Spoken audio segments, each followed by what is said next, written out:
Thursday evening. I am Nivas and I study in 9th standard. We are going to have an exciting conversation today. I am glad to meet you. Me too.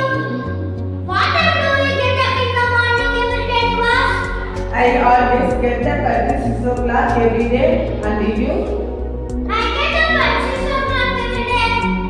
What do you do after that? Then I get fresh first, then I drink hot cup of coffee with snacks. After that I do my homework for a while. What time do you for school? I usually leave the house around 8:45 a.m. And you? I get dressed and come to school around 9 a.m. every day. Sound really interesting? Yes, it is indeed. We really and animated conversation with each other.